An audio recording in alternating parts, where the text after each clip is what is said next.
How are things going? It's going good. I'm a little tired. You know, we've been out promoting this movie. It's been working great. But when I'm one of those people that work, and then finally when I stop, I kind of collapse for a couple of days. Okay. And I haven't stopped really this year. So these last 2 days have been I've been taking naps. Are you out and about? I know you're doing the drive-in tour. Are you still doing that? We just finished that on Saturday night. So we drove back Sunday. And, but we're still moving. We've got to go up, and this is a great problem to have. We have to go, we just ordered 10,000 more DVDs because we're out of our first order. Oh, that's great. Yeah. So, this has been great. This movie is already like twice as big as our biggest thing last year. So right. That's great. How have the turnouts been for the shows? They've been great, you know, especially considering that, it's been very cold. Yeah. We've either sold out or 90% everywhere we've been. That's great. Yeah, I think it's very encouraging, and we're going to do that. The drive-in tour, we're going to be doing that all next year too. Well, starting February, we're going to be doing that more. You know, and it's great to have the concerts going and then the movie. I don't think anybody's ever really done that before. Right.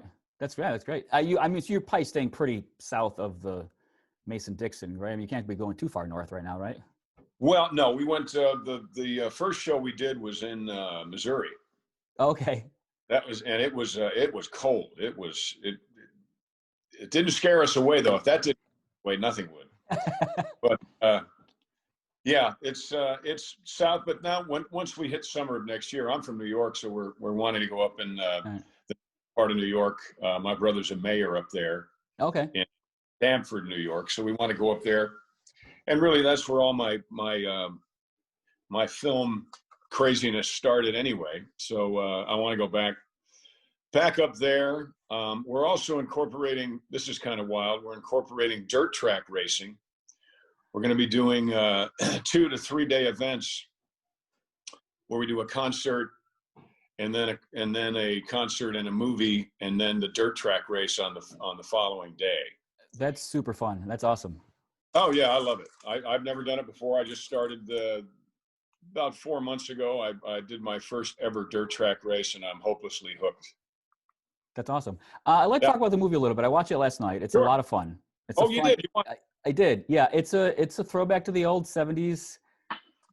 People look at the movies that I make and they say it's a throwback to the 70s, and I'm thinking, what is it that I do that makes it a throwback? Because that's just the only way I know how to make a movie, I guess, is a throwback to the 70s. So you were inspired. I mean, you were in Cannonball Run 3, which was. I thought I was too. I was actually in a movie called Speed Zone. Speed Zone, right? I think they Cannonball Run 3. I don't think they actually called it Cannonball Run 3. That was one with John Candy. Right. And I was in Hal Needham did a 3 or 4 movie for television kind of a wheel called Bandit. Right. And I was in one of those, and of course I BS'd my way onto the set of Smokey and the Bandit, so I was actually there for that. So I'm a big fan of that whole genre, which really doesn't exist anymore. Right. You know, you can't count Fast and Furious, because that's, you know, a bunch of car geeks from South Central Los Angeles go out and save the world. I mean, what the hell is that? Well, you definitely. I mean, you. I love the. I mean, I love how you had CBoD, no cell phones, right? Which is a great way to throw in the script, just to make it seem a little more authentic. You had the red shirt, you had the hat. You definitely had the smoky look to you, which was great. But it was a fun movie. I enjoyed it. I'm so glad. You know, the intent was to make a movie that people like me, who saw the original 50 times in a theater,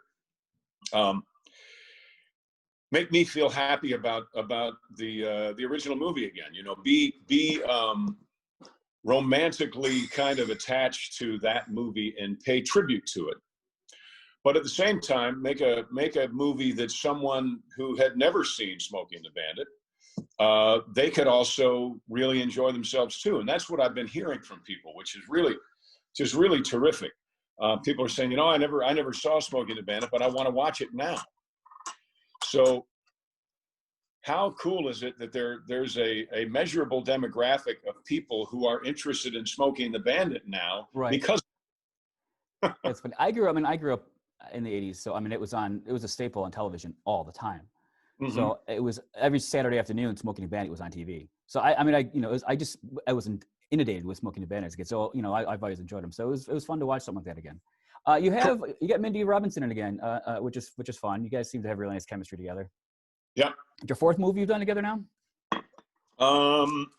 It is our fourth movie. The one we did, the Roe v.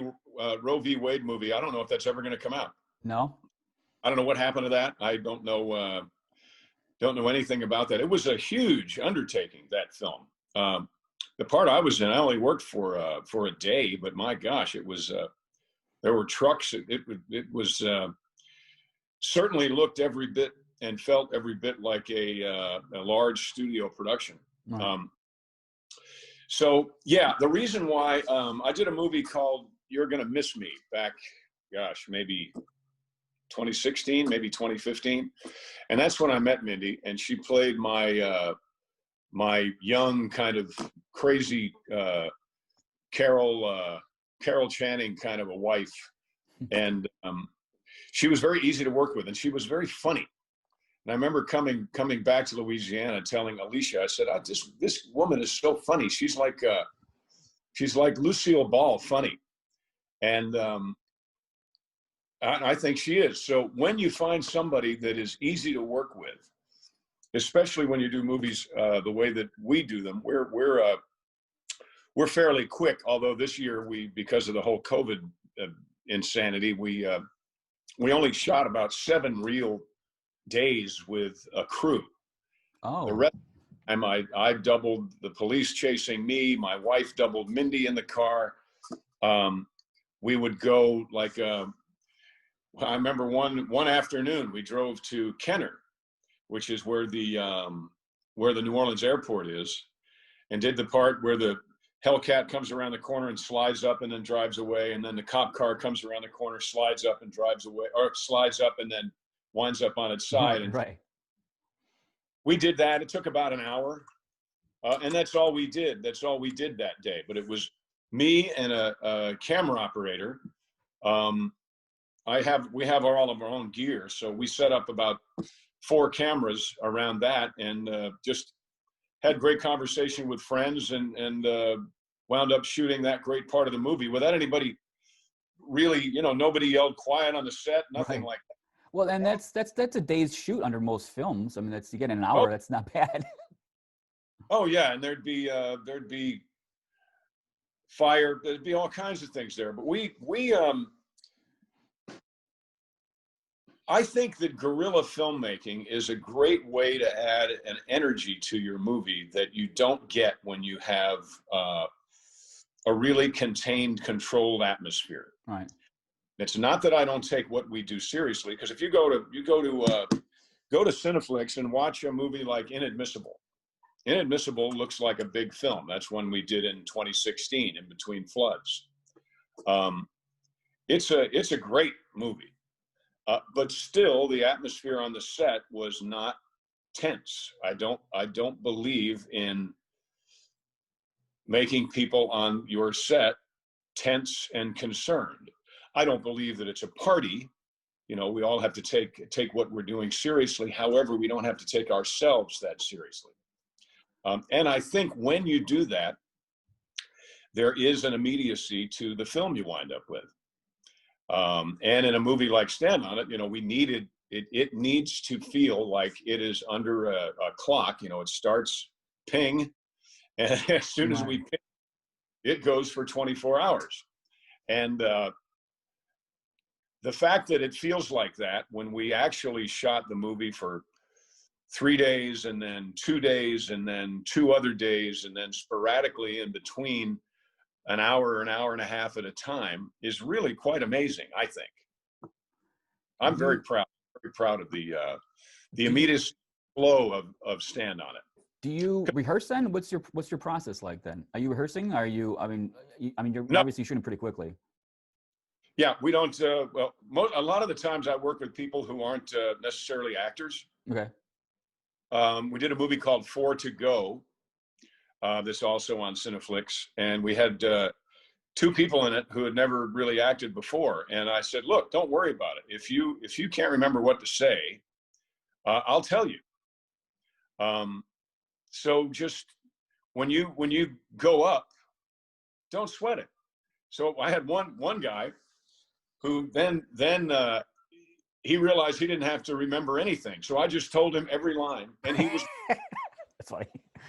He's wonderful. You know, there's a fear that people have. You know, acting is not about memorization, and when you make acting about memorization, that's where stiffness comes.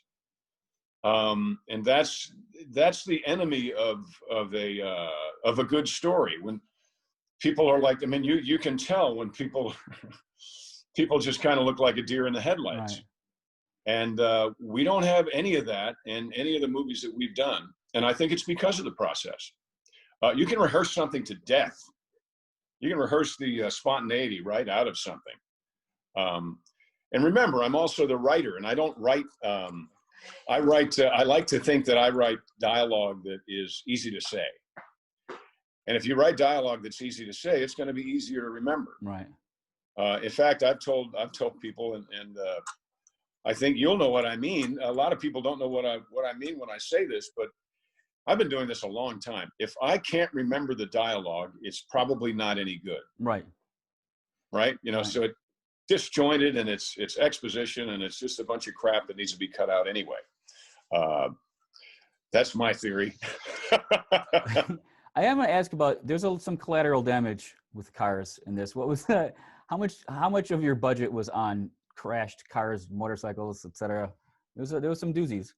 Yeah. We went through, I think, 12 Crown Vics. What did you? And a couple of them we wrecked twice. So I would say that the cars, and here's a cool thing. You know, I'm a car movie nut, and it sounds like Right. you are too. Dirty Mary, Crazy Larry, Vanishing Point, Cannonball Run, Smokey and the Bandit, Dukes of Hazzard. We had 329 General Lees. In this movie, we had one of my car, only one.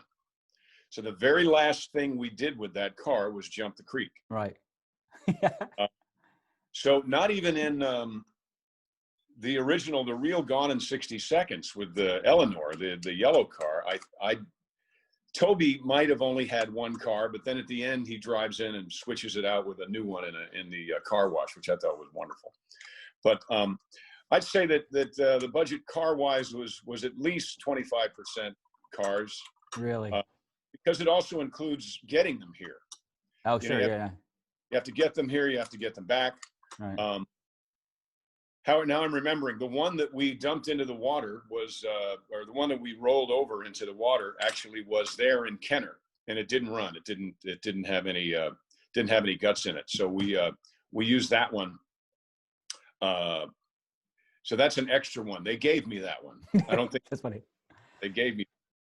You mentioned the jump, which you got to have. Well, I mean, you have you show the was it Boat Extravaganza in the beginning?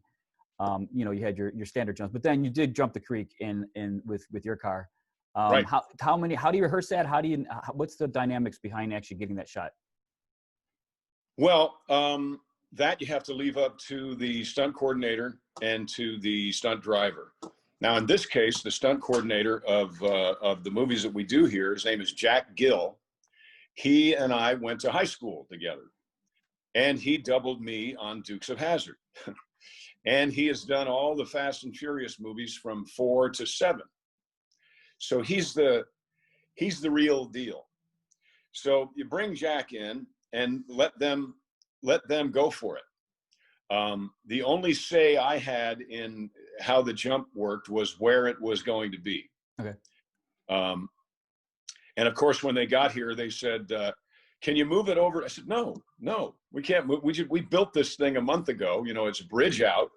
It's been overgrown. It looks exactly right. So no. So that's the only control I had with that was that, and where the cameras went. But of course, I asked Jack where he thought cameras should be, and we have another great. We have a lot of great eyes around. That's another thing. When you shoot quickly, it's great to have people around you trust, so you don't forget something. And then you get that extra little thing. Like we had the GoPro on the side of the car, and it does that great, very Dukes of Hazzard shot where the wheel is turning it as the car down. But you can also, in the shot where the car goes over the camera, you can see the GoPro hanging out on the side of the car. And I could have gotten rid of that, but I left that there because in the opening credits of Dukes of Hazzard, where Gary Baxley does the creek jump at Indian Dunes, you can see the camera. Oh, can you really? I never noticed. That's funny. Yeah. So I left that there for the Dukes fan.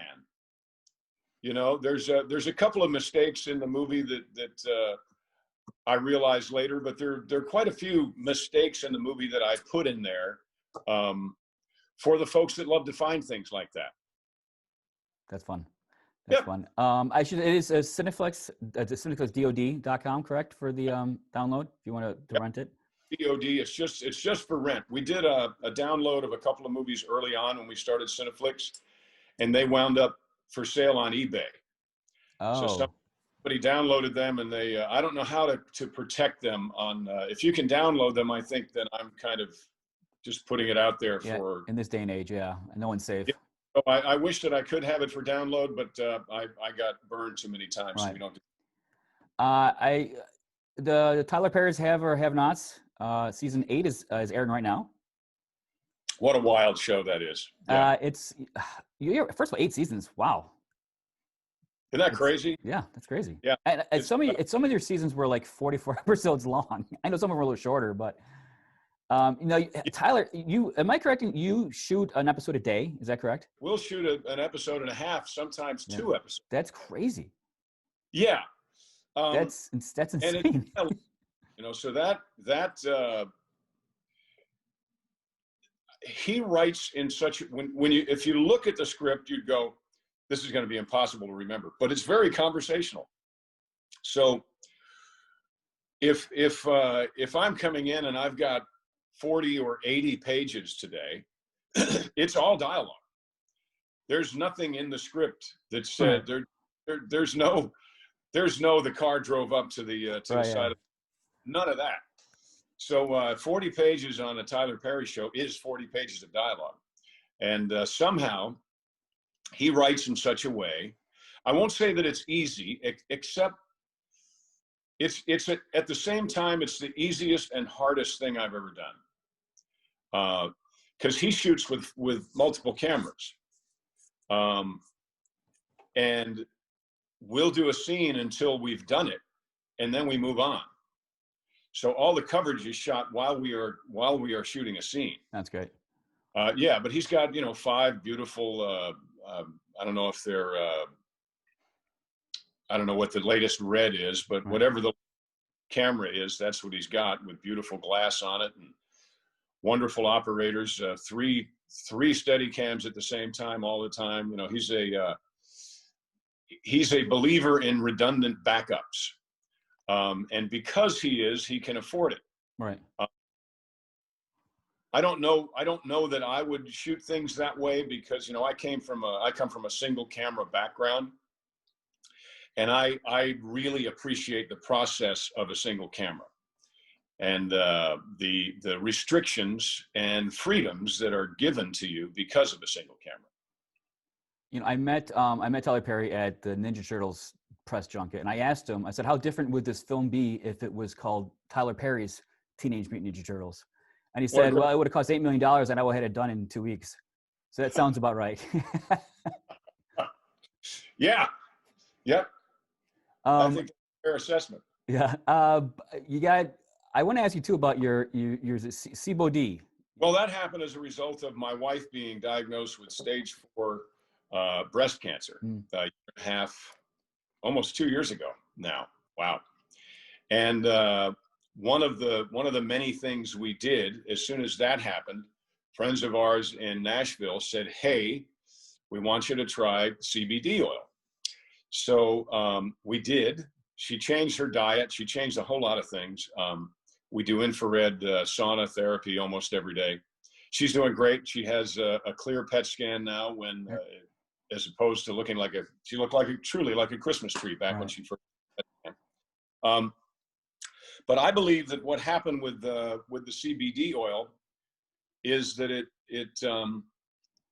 prepares your body for. It's such a natural element that it prepares your body for everything else that you're doing, all the adjunct therapy or the medication, to work better. So when her results started getting, I mean, obviously people were going, "Wow, you're getting better." And usually this medication is only a placeholder. This medication at best will keep you from getting worse until cancer figures it out. And yet you have managed to go backwards. That's great. So I attribute that to a lot of things, but one of the things I certainly attribute it to is the CBD oil.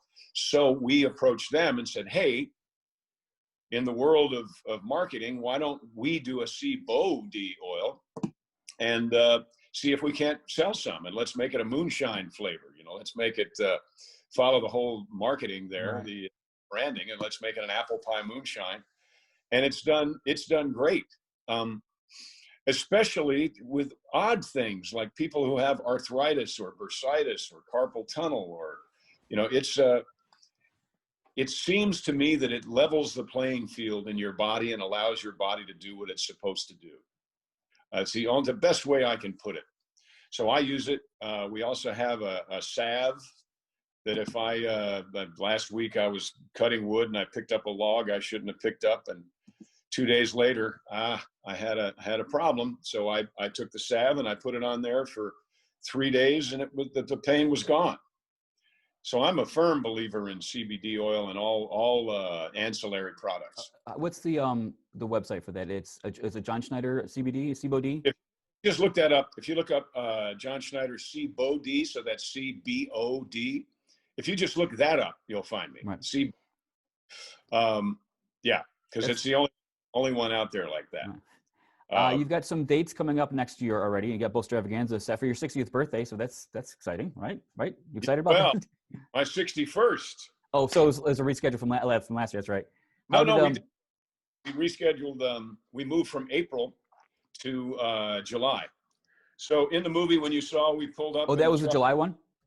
That was all in July. Okay. And we're going to do another movie.